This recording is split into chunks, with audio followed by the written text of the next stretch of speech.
KTV Originals। নমস্কার, কলকাতা টিভিতে আপনাদের সকলকে স্বাগত। শুরু করছি আজকের কালারবার। আর আজকের কালারবারের আড্ডায় আমাদের মধ্যে পেয়ে গেছি নতুন করে পরিচয় করাবার কোনো অবকাশই নেই, খরাজ মুখোপাধ্যায়। প্রথমে আপনাকে কলকাতা টিভিতে স্বাগত। থ্যাংক ইউ, ধন্যবাদ। আর সত্যি কথা বলতে কি, কলকাতা টিভির সঙ্গে আমার সম্পর্ক বহুদিনের। আজকে আবার অনেক দিন বাদে আড্ডা দিতে বসছি, সেটা সত্যিই খুব ভালো লাগছে আর কি। একদমই। কলকাতা টিভির সঙ্গে দীর্ঘদিনের সম্পর্ক, অভিনয় জীবনে দীর্ঘ একটা জার্নি। বাংলা ছবির পর্দায়, সিরিজের পর্দায় প্রচুরবার দেখা গেছে। সম্প্রতি বলিউডে পাড়ি দিয়েছেন গত বছর থেকে। এই সবে জলি LLB 3 এর প্রথম পর্বটা শ্যুট করে রাজস্থান থেকে ফিরলেন। অভিজ্ঞতাটা যদি একটু বলতেন। না, সম্প্রতি বলিউডে পাড়ি দিইনি, পাড়ি দিয়েছি অনেক দিন আগে। আমার হিন্দি ছবি অনেকগুলো হয়ে গেল এ পর্যন্ত, প্রায় গোটা 14-15টা হিন্দি ছবি করা হয়ে গেছে। পরিণীতা বলে একটি ছবিতে কাজ করেছিলাম, তারপর লাগা চুন্ডি মে দাগ, তারপর অনেক লাফাঙ্গে পরিন্দে, আমার সব ছবির নামও আমি মনে করে তোমায় বলতে পারবো না। কাহানি 2, এগুলো সবই আছে। তো যাই হোক, সে কি করেছি কতদূর সেগুলো হচ্ছে বড় কথা। হচ্ছে যে বাংলা ছবিতে কাজ যারা করেছেন এবং হিন্দি ছবিতে যারা কাজ করেছেন, তারা অন্তত এটা বলতে পারবে যে Bangla as far as talent is concern, সেটা কিন্তু মানে বম্বেকে বেশ মানে চাপ দিয়ে রাখতে পারে, সে ক্ষমতা তারা রাখে। বাংলার যথেষ্ট ট্যালেন্ট আছে, ভীষণ ভালো ভালো আর্টিস্ট আছে এবং টেকনিশিয়ানসও আছে। হ্যাঁ, বাংলার একটাই জিনিস সমস্যা জানাই, বাজারের হিসেব যদি বলো সেই হিসেবেই বলা যেতে পারে। যেহেতু একটা রিজনাল জায়গায় কাজ আমরা করি, তাই আমাদের একটা সীমিত বাজেট থাকে, সেই বাজেটে আমাদের কাজ করতে হয়। তার প্রতিফলন অটোমেটিকই স্ক্রিনে গিয়ে পড়ে। এবং বম্বেতে যখন কাজ করা হয়, যেহেতু তার সেটা একটা ন্যাশনাল বাজার, সেই বাজারে ন্যাচারালি তার বাজেটও অনেক বেশি থাকে। হয়তো টেকনিশিয়ানসই বলো, আর্টিস্টই বলো, আরও যা যাবতীয় আছে সমস্তটাই অনেক হাত খুলে কাজ করা যায়, যে কারণেই আমাদের মানে দেখতে যাকে বলে সেটা ভালো লাগে, অনেক বেটার লাগে। এই হচ্ছে মানে গল্প। কিন্তু যে সমস্ত শিল্পীরা এখান থেকে গেছে, তুমি যদি খেয়াল করে দেখো, মানে গায়কই বলো, অভিনেতা অভিনেত্রী বলো, সবাই কিন্তু গিয়ে বম্বেতে আউটস্ট্যান্ডিং কাজ করেছেন, এ নিয়ে কোনো কথাই নেই।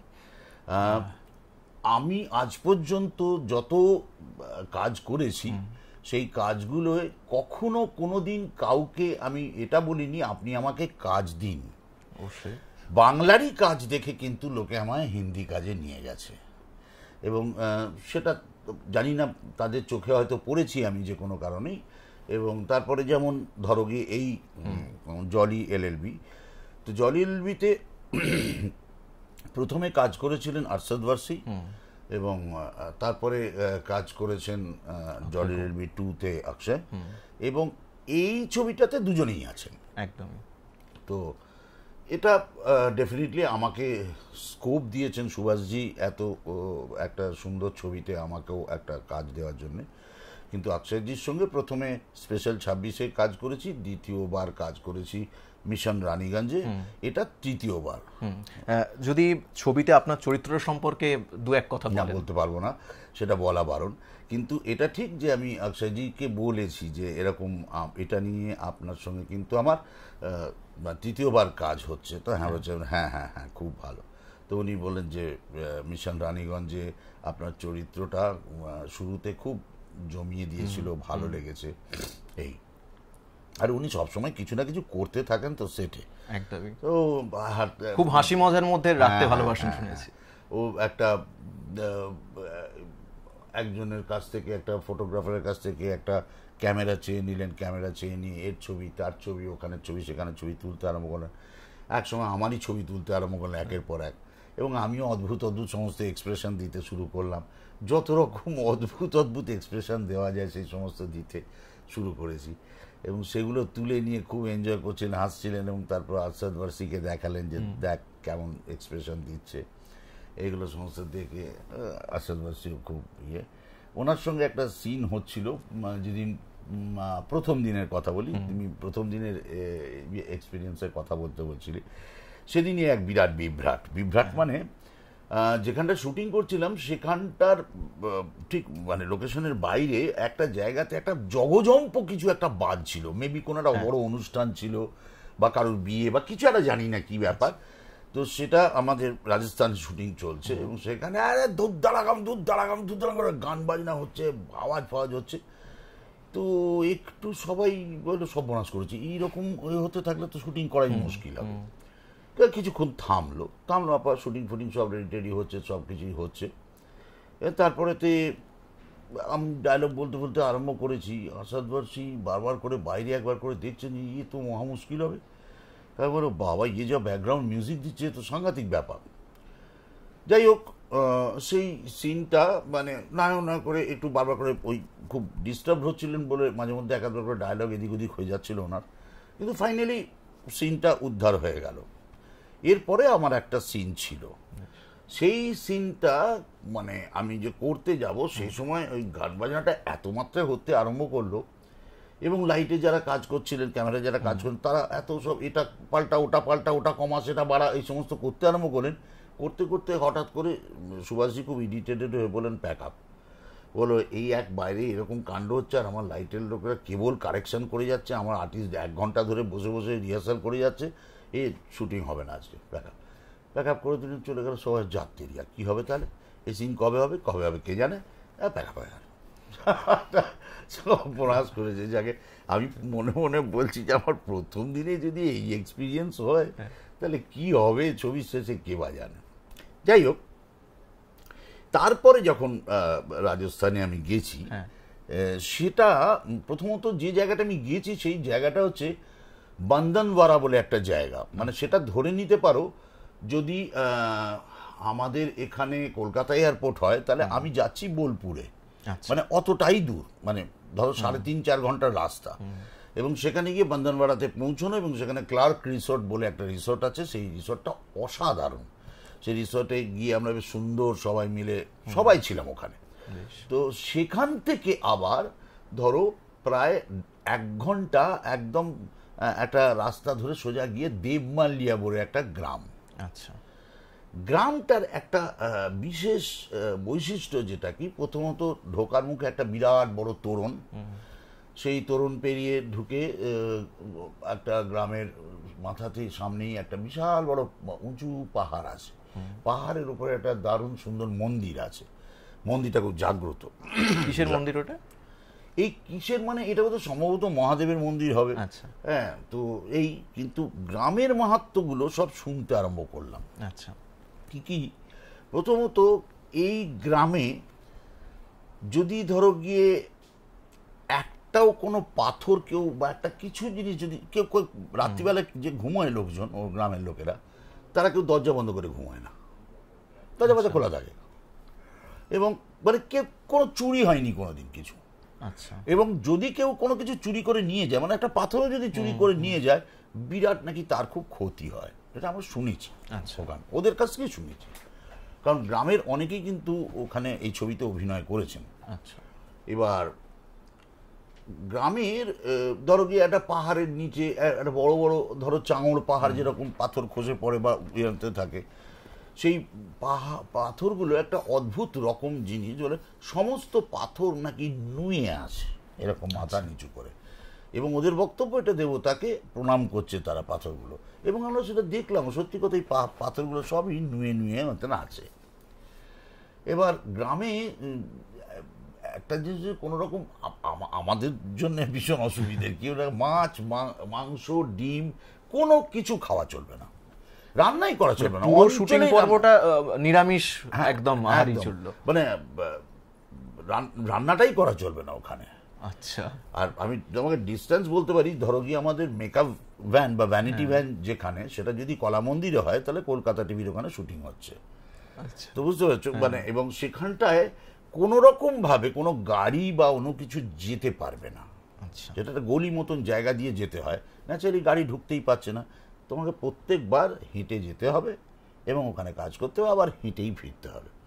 অক্ষয়জিও যে যাচ্ছিলেন আসছিলেন, ওনার একজন দেহরক্ষী, মানে যিনি সবচেয়ে মানে মেন দেহরক্ষী, তিনি একটা বাইক নিয়ে গিয়েছিলেন, অক্ষয়জি পেছনে বসছেন, ওনাকে ড্রাইভ করে নিয়ে চলে আসছেন। এইভাবে আমাদের শুটিংটা করতে হয়েছে। প্রচণ্ড গরম ছিল, বিভৎস গরম, এবং সেই গরমের মধ্যে মানে, তবে এটা ঠিক কথাই, হয়তো আমি বলছি যে মানে আমাদের আমিষ খাওয়া বারণ টারণ সবই ঠিক আছে, এমনি খেতেও ইচ্ছে করছিল না, এত গরম যে তার মধ্যে খাওয়া দাওয়া করাটাই বড় কষ্টের। জল জল জল জল, শুধু জলই খেয়ে যাচ্ছে সবাই। এবং বেশ দীর্ঘদিন, প্রায় 6-7 দিন ধরে কাজ ছিল, খুব হেকটিক কাজ। মানে প্রত্যেক দিনই ধরো আমাদের ওখানে প্রায় 4টের সময় কল টাইম, এবং 5টায় মানে গিয়ে পৌঁছানো স্পটে, এবং তারপরে রেডি হয়ে 6টার থেকে কাজ আরম্ভ হয়ে যাচ্ছে। 6টা থেকে কাজ হয়ে মানে সূর্যের আলো থাকে সন্ধ্যে 7:30 অবধি। আচ্ছা, আমাদের এখানে সন্ধ্যে 7:30 বলছি, কিন্তু ওখানে যদি তুমি 6টায় আলো দেখো তাহলে মনে হবে বিকেল 4টে আর কি, তোরম। তো 6:30 অবধি শুটিং করে তারপরে সবাই মিলে ফেরা মানে 1 ঘন্টার রাস্তা, 1 ঘন্টার রাস্তা ফেরা মানে প্রায় 8:30 বেজে গেল।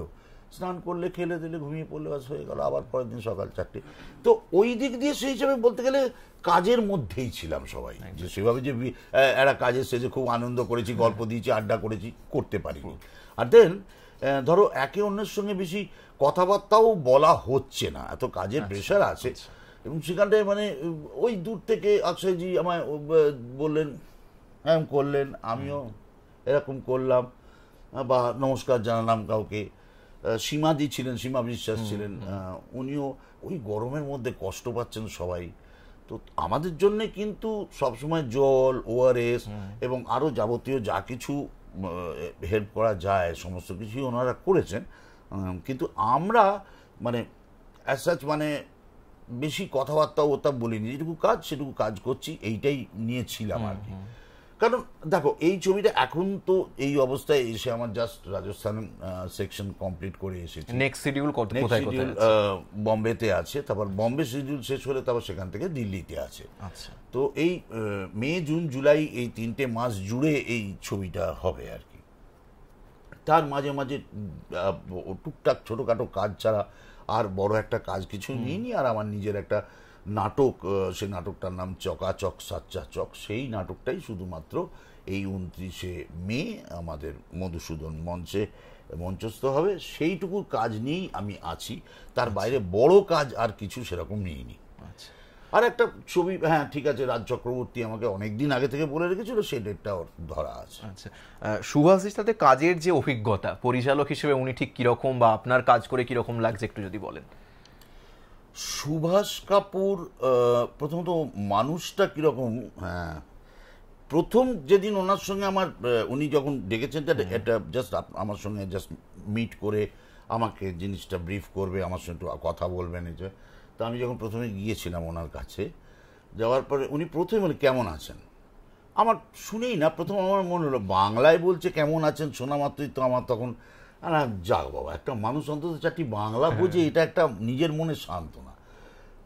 আপনি বাংলা জানেন? তখন বলল আমি জার্নালিস্ট ছিলাম এবং মানে দীর্ঘদিন জার্নালিস্টের কাজ করেছি, তো আমাদের না সব রকম ভাষাই তো জানতে হয়।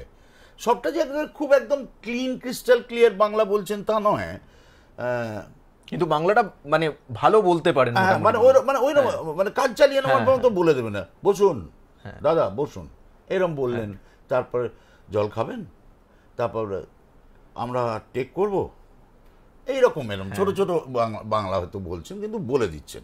আর কোনো কোনো জায়গাতে আমাকে উনি বলছেন যে আপনি যদি মনে করেন আপনার সেই অন্তত সেই স্কোপটা উনি আমায় দিয়েছেন, যে আপনার মনে হয় যে কোথাও যদি আপনি দেখেন যে এখানে একটা ছোট্ট কিছু বাংলা বলে দেওয়া যায়, তাহলে পরে ডেফিনেটলি আপনি বাংলাটা ইউজ করতে পারেন।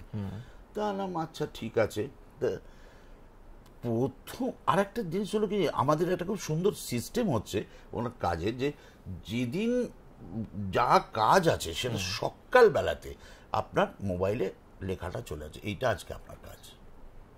তো আপনি তৈরি হওয়ার জায়গার থেকে সেটা সঙ্গে সঙ্গে তৈরি হয়ে আপনি মোটামুটি ফ্লোরে যেতে পারবেন। হ্যাঁ, তারপরে উনি রেকটিফাই কি করলেন সেগুলো তো সম্পূর্ণ পরের কথা। আমি একদিন গেছি, যাওয়ার পরে সেখানে গিয়ে যখন পৌঁছেছি, ও যখন সেদিন লেখা আছে একটা ছোট্ট ইয়ে আর কি, তো আমি ঠিক আছে, তাতে না আছে কোনো ডায়লগ না কিছু। এবার আমি গিয়ে পৌঁছানোর পরে প্রচুর লোকজন, মানে সেটের মধ্যে প্রচুর, ইনক্লুডিং অক্ষয়জি, সীমা বিশ্বাস, অ্যান্ড দেন আরশাদ ওয়ারসি, সবাই। আরও থিয়েটারের বড় বড় মহান হস্তি আছে, সবার নাম আমি বলতে পারবো না। সুকুমার টুডু উনি ছিলেন। এবার এই অবস্থাতে হঠাৎ আমাকে বলে, আপনি মানে মোটামুটি একজন অ্যাসিস্ট্যান্ট এসে বললো, এই পাতাটা বলে দিন আপনি। পাতাটাতে ঠাসা ডায়লগ। আমি বললাম, কি হলো, এটা কি করে বলবো আমি এখন? তো তখন বলছে, না এটা মনে করে আপনি বলে দিন। বললাম, কি ছেলে খেলা হচ্ছে নাকি? আরে আপনারা আমাকে তো আগে এতক্ষণ মেকআপ ভ্যানে যখন ছিলাম তখন আপনারা দিয়ে দিলে, আমি মেকআপ নিতে নিতে রেডি হতে হতে আমি তার মধ্যেখানে ডায়লগটা তো বলে দিতে পারতাম। এখন হঠাৎ এই এত বড় এক পাতা ভর্তি ডায়লগ, এতগুলো লোক দাঁড়িয়ে আছে, তাদেরকেও দাঁড়ান আপনারা, আমি এখন বসে বসে মুখস্থ করি, সেটা তো ঠিক না, সময় নষ্ট করা হবে না। আপনি এটাই কি বলছেন, মানে কী করো, সুভাষজি বলেছেন করে দিতে। আর সর্বনাশ করেছে। এবার সবই তো টকব্যাকে উনি শুনতে পাচ্ছেন। এবার উনি ওখান থেকে সেটা শুনে বলছেন, কয়াজবাবু, কে দাঁড়িয়ে আছে কে বসে আছে আপনাকে দেখতে হবে না, আমি জানি আপনার মুখস্থ করতে সময় লাগবে, আপনি সময় নিয়ে মুখস্থ করুন, আমি ওয়েট করছি। স্যার আসলে আমার কাছে এটা তো একটা আফটার অল ফরেন ল্যাঙ্গুয়েজ, যতই আমরা হিন্দি নিয়ে ঠিকঠাক থাকি, যাই করি তাই করি না কেন, এবং ছবিও যতই করি না কেন, কিন্তু তবুও হিন্দি ভাষাটাকে মুখস্থ করে রেডি হতে আমার একটু সময় লাগবে, যারা হিন্দিভাষী নয় তাদের। বলে, সে তো আমি জানি। এবার সেইটা যতটা তা আমার কেবল মনে হচ্ছে, এ বাবা এতগুলো আর্টিস্ট সব দাঁড়িয়ে আছে আমারই জন্য, সে তো ঠিক না। আমি যত তাড়াতাড়ি পারি মুখস্থ করে রেডি হন, চলুন টেক করে। প্রথম টেকটা করলেন, উনি দেখে টেকে বললেন, খুব ভালো, আরেকবার যাও, এই বলে আরেকবার গেলেন। এইবার যখন উনি গেলেন তখন উনি বললেন যে, আপনি এত টেনশন করছিলেন এইটা নিয়ে, অথচ আপনি কি সুন্দরভাবে পুরোটা একবারে এত সুন্দরভাবে বলে দিলেন, এটা আনএক্সপেক্টেড ছিল পরেশবাবু। এটা আপনি কলকাতার আর্টিস্ট বলেই আমি এতটা মানে সাহস নিয়েছি, আমাদের বম্বের আর্টিস্টরা কিন্তু পারবে না, তারা অভ্যস্ত নয় এতখানি ডায়লগ একটানা বলার জন্য। তাদের তাহলে পরে 7 দিন আগে থেকে ডায়লগ দিতে হবে, তারা মুখস্থ করে রেডি হবে, তারপর তারা শর্ট দেবে। কারণ আপনি এতটা বিশ্বাস রাখেন আমাদের ওপর, এটাই তো একটা বিরাট বড় ঘটনা। এই বেসিক্যালি ভদ্রলোকের কিন্তু সত্যি কথা বলতে ওনার বাহাত্তা নেই এখান থেকে, তো সে আমরা সবাই জানি, কিন্তু শারীরিকভাবে যে এই যে জায়গাটা, মানে ওনার যে অসুবিধাটা আছে, কোনো সময় কাজের সময় কোনো বোঝার কোনো দিকই নেই, মানে এত পারফেকশনিস্ট এবং এত, মানে সত্যি কথা বলতে অবজারভেশন সবচেয়ে বড় কথা, জানো তো। আর্টিস্ট এবং ডিরেক্টরের সবচেয়ে পাওয়ারটাই হচ্ছে অবজারভেশন, একটা জিনিসকে দেখে তার ভেতরে চলে যাওয়া, এবং সেইটা উনি এত ভালো বোঝেন, যেটা নিয়ে কিছু বলার নেই। স্প্লেন্ডেড, একদম। আচ্ছা, এই সুভাষজির মন্তব্য থেকে একটু প্রশ্ন করব, যেটা আপনি বললেন যে কলকাতার আর্টিস্ট বলেই সম্ভব, নালে বোম্বের আর্টিস্ট হলে হয়তো 7-8 দিন আগে থেকে স্ক্রিপ্ট দিতে হতো, ডায়লগ দিতে হতো। বাংলা সিনেমার ক্ষেত্রে অনেক সময় দর্শকদের কাছ থেকে উঠে আসে, সিনেমায় ভালো কাজ হচ্ছে না, এই স্ক্রিপ্ট ঠিক নেই, অভিনয়টা ভালো করে হচ্ছে না, কিন্তু কোথায়, মানে ভলিপাড়ার যারা পরিচালক তারা করছেন। আমি বলছি, দেখো, প্রথমত আগে তুমি কিছু ইতিহাস একটু ঘেঁটে দেখো, তা দেখবে যে আমাদের সমস্ত যে সমস্ত বাঙালি সুরকার আছে তাদের যে সমস্ত গান, সেখান থেকে হিন্দি গান হয়েছে। তুমি দেখবে যে সমস্ত গল্প হয়েছে সেগুলো সমস্তই এখান থেকে, বাংলা গল্প থেকে পরে সেগুলো হিন্দি হয়েছে।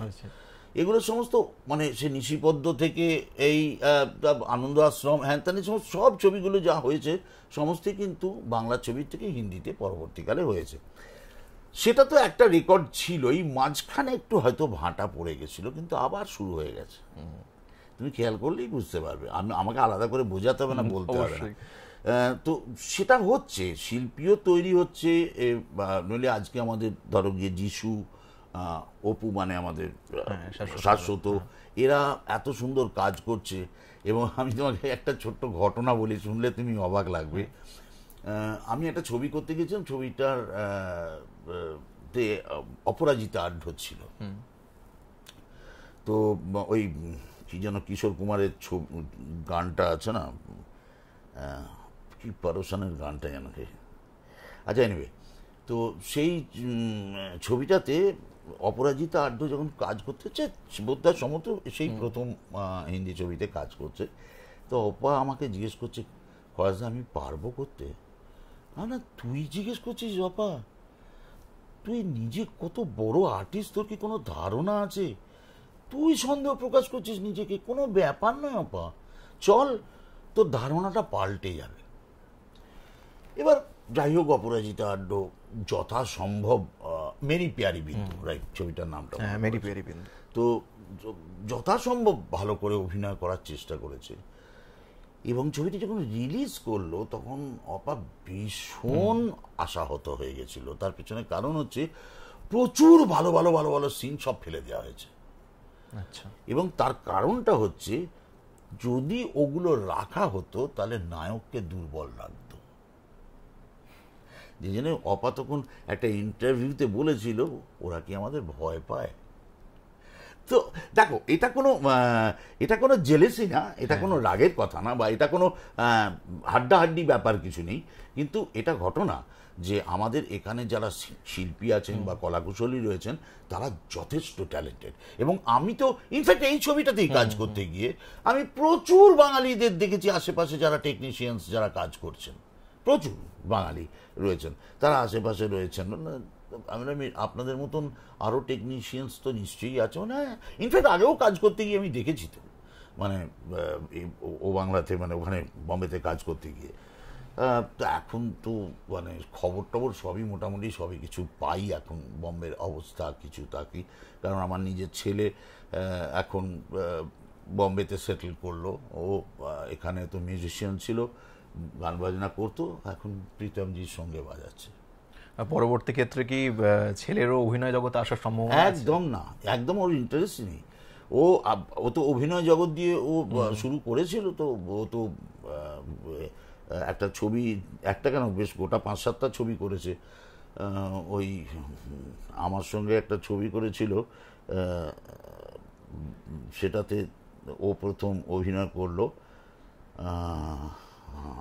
এটা বেশ 2টো পার্টে হয়েছিল ছবিটা। তারপরে অনেকগুলো অনেক ছবিতে কাজ করেছে, প্রায় 8-10টা ছবিতে কাজ করেছিল। কিন্তু ও নিজে মিউজিকের ছেলে এবং মিউজিক করতে ভালোবাসে, মিউজিকটাকে সঙ্গে নিয়ে থাকতে চায়, এবং সেই জায়গাতে ও অনেক এগিয়ে গেছে।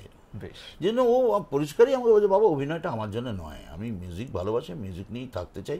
পড়াশুনো মিউজিক নিয়েই করেছে, এবং ওয়েস্টার্ন মিউজিক নিয়ে কাজ করতে করতে এখন প্রীতমের সঙ্গে বাজাচ্ছে, বম্বের 1 নম্বর মিউজিক ডিরেক্টর।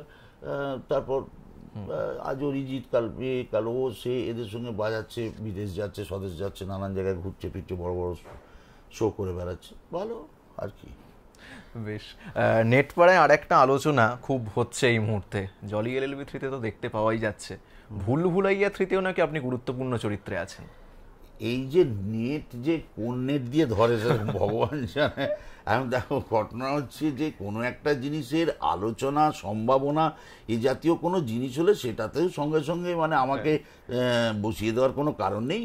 আমাকে জিজ্ঞেস করা হয়েছিল যে আমার কি ডেট আছে ভুলভুলাইয়া 3 এর জন্য, এটা জিজ্ঞেস করেছে। তখন আমি বলেছিলাম যে আমাকে তো এই অলরেডি জলি এলএলবিতে নিয়েছে, তো ওনাদের যদি ডেট তো নিয়ে রেখেছে, এবার যদি ওনারা ছেড়ে দেন তাহলে নিশ্চয়ই আছে, তাহলে হয়ে যাবে। কারণ ইনফ্যাক্ট ওনারা খুব বেশি বড়, আর যেটা বোঝে বড় চরিত্র তা কিন্তু নয়, খুবই ছোট একটি চরিত্রের জন্যই সম্ভবত ওনারা চেয়েছিলেন, কারণ আমার ডেট ওনাদের দরকার ছিল 3-4টে, তো 3-4টে ডেটের জন্য চেয়েছিল। তো তখন আমি বললাম যে না, ওনারা তো ফাইনালি নিয়ে নিয়েছেন ডেটগুলো, হবে না, তো সেই কারণে অফ হয়ে গেছে। আচ্ছা, এবার একটু আপনার এতে আসি। খরাজ মুখোপাধ্যায় দীর্ঘ, মানে আমার জানা নেই কত বছর অভিনয় জগতে, আপনি সেটা বলতে পারবেন, প্রচুর সিনেমা। হ্যাঁ, প্রায় 250 মতন। তো অ্যাকচুয়ালি আমি এসেছি তখন জানো তো কালো সাদা ছবির যুগ, হ্যাঁ, ব্ল্যাক অ্যান্ড হোয়াইট ছবির যুগ। তো ইনফ্যাক্ট ব্ল্যাক অ্যান্ড হোয়াইট ছবি তখন যাচ্ছে, রঙিন ছবি তখন সবে সবে ঢুকছে, এরকম একটা সময় আর কি। আমার প্রথম ছবি কালো সাদা ছবি, হুলুস্থুল বলে একটা ছবি, অরবিন্দ মুখোপাধ্যায়ের ডিরেকশনে। তারপরেও একটা ছবি করেছিলাম, কিন্তু ছবিটা মুক্তি পায়নি। তারপর আস্তে আস্তে এদিকে কাজকর্ম, চাকরি বাকরির জন্য চেষ্টা চরিত্রও করছি, নাটকে অভিনয় করছি, তখন সত্যি কথা বলতে নাটকে অভিনয় করাটাই আমাদের কাছে বিশেষ আকর্ষণ ছিল, এই সিরিয়াল ছবিতে কাজ করাটা নয়। তো এবার রমাদা তখন কাজ করতেন, আমার তো গুরু রমাপ্রসাদ বণিক, তো রমাদা তখন কাজ করতেন, অনেক সিরিয়ালের ছবিতে কাজ টুকটাক করতেন। একদিন উনি আমায় বললেন, আমি একটা সিরিয়াল করছি, তোকে একটা গান গাইতে হবে আর তুই একটু পাঠ করবি। তো কি গান গাইতে হবে? তা বেনুদা তখন প্রথম এসেছে, বেনুদা মানে সব্যসাচী, সব্যসাচী তখন প্রথম এসেছেন দিল্লি থেকে এখানে কাজ করবেন বলে। তো বেনুদার গলায় আমি গান গাইবো। তো বেনুদা প্রথম যার গানের লিপ মানে দিয়েছে সেটা আমার গান। আচ্ছা, ঠিক আছে। তো রমাদার লেখা গান, রমাদারই সুর, সেটা আমি গিয়েছিলাম এবং সেটাতে বেনুদা লিপ দিয়েছিলেন। 13 পার্বণ বলে একটা সিরিয়াল। আচ্ছা। তো তারপরে এইখানে একটা, ওখানে একটু, ওখানে সে একটু, 100 সোঁদামাটি নোনা জল, সব তোমার নাম হচ্ছে কি পরশুরামের গল্প, এরকম সমস্ত বিভিন্ন ছোট ছোট জায়গাতে আমাকে দেখতে পাওয়া গেছে। তারপর একটা বিগ টাইম আমি মাঝখানে চলে গেলাম চিত্তরঞ্জন লোকোমোটিভ বক্সে কাজ করতে, রেলে। এই রেলের কাজটা করতে যখন গেলাম তখন সমস্ত অ্যাসোসিয়েশন থেকে সরে গেলাম, আর কিচ্ছু তখন আমার হয়নি। মাঝখানে পুরো গ্যাপ করে আমি প্রায় ধরো 3 বছর বাদে আবার ফিরে আসলাম কলকাতায়, ট্রান্সফার নিয়ে। ইনফ্যাক্ট তো মায়ের খুব অসুস্থতা ছিল, যে কারণে বাড়িতে একজন কাউকে থাকার দরকার ছিল। 3 ভাই আমরা 3 ভাই, তো 3 ভাই আমরা তখন বাইরে বাইরে পোস্টিং। তো বাবা বললো, একজনকেও অন্তত এখানে এসো, মাকে একটু সামলাতে হয়। তো আমি প্রথম ট্রান্সফার পেয়ে চলে এলাম এবং তখন মাকে নিয়ে আমি একটু থাকতে আরম্ভ করলাম, আর এদিকে চাকরি বাকরি করি। তখন আবার নতুন করে কাজ শুরু হচ্ছে যখন নানান জায়গাতে, সেই ব্যাপারে একটু একটু করে এর সঙ্গে আলাপ, তার সঙ্গে আলাপ, এগুলো সব যোগাযোগ করছি। সার ভিডিও বলে একটা কোম্পানি, তারা প্রথম রাজেশ্বরী বলে একটা সিরিয়াল করছে। সেই রাজেশ্বরী সিরিয়ালে আমাকে একটা চরিত্র দেওয়া হলো, যেটা বিপ্লব চ্যাটার্জি করার কথা ছিল। উনি একটু আপত্তি করছিলেন যে ওনার ছেলেকে সবাই স্কুলে বকাবকি করে, বলে যে হ্যাঁ তোর বাবাটা এরকম মেয়েদের হাত ধরে টানাটানি করে, এই সেই করে, ভিলেনের পাড়া। তো সেই কারণে বিপ্লব বলছে, ছেলে বড় হচ্ছে তো একটু আমাকে একটু অন্যরকম ক্যারেক্টার দে। তো সেটা দেওয়া হয়েছিল, তখন বিপ্লবদার ক্যারেক্টারটা আমাকে দেওয়া হয়েছিল।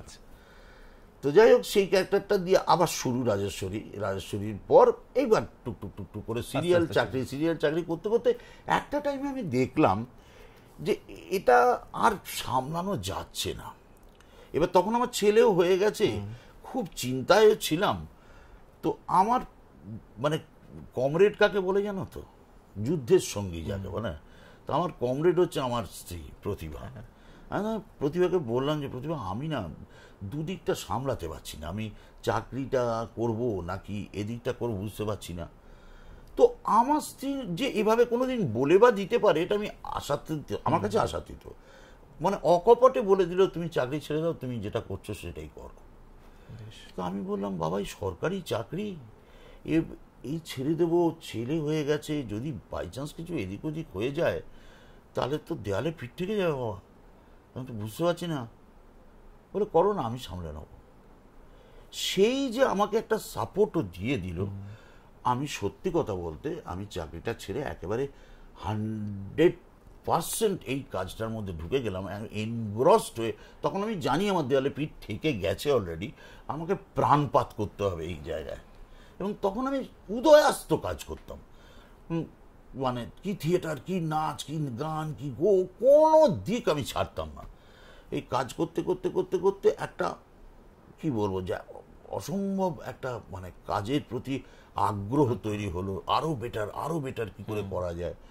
সে ব্যাপারে নিশ্চয়ই উৎসাহ যোগাতেন উনি, প্রতিভা।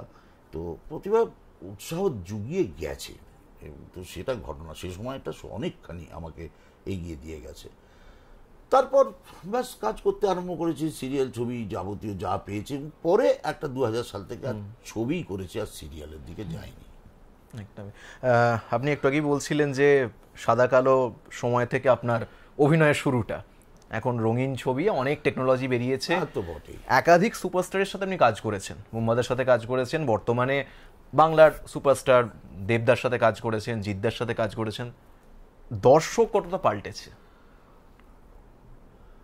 তা দর্শক দুরকম দর্শক আছে, জানো তো, দুরকম দর্শক তখনও ছিল, এখনো আছে।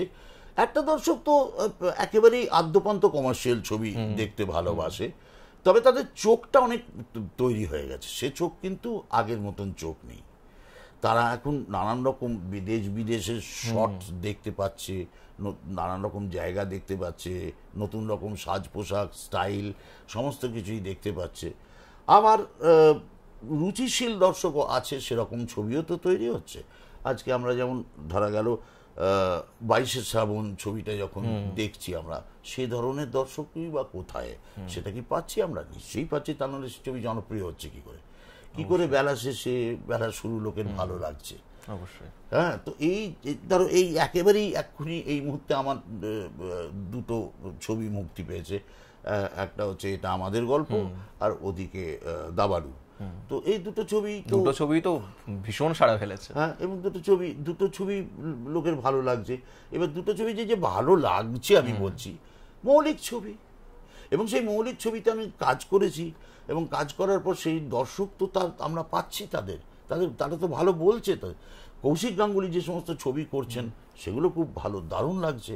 ঠিক আছে, শুধু একটা জিনিস বলি, ধরো আমি কোনোদিন এক্সপেক্ট করতে পারিনি, যেটা আমার কাছে একটা, যে আমি কোনোদিন নাম ভূমিকায় যাব।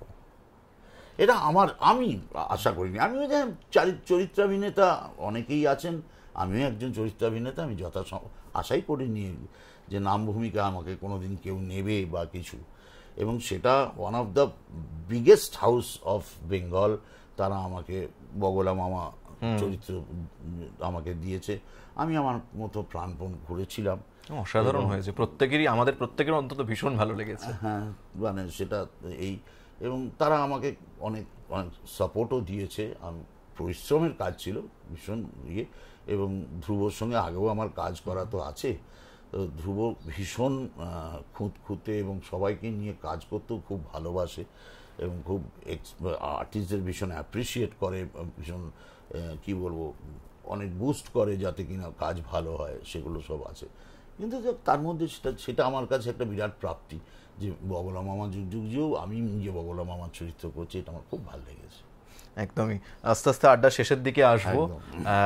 খরাজ মুখোপাধ্যায় দুর্দান্ত অভিনেতা, কণ্ঠশিল্পী, গায়ক, তার অবসরটা কিভাবে কাটে একটু জানতে চাইবো।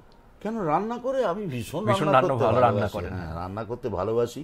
ইভেন মানে অনেক সময় এরকম হয়েছে যে আউটডোরে গেছি যখন, সেখানে রান্না করেছি, সবার জন্যই করেছি। অনেক ছবিতে এটা লোকে দেখেছে যে আমি রান্না করছি।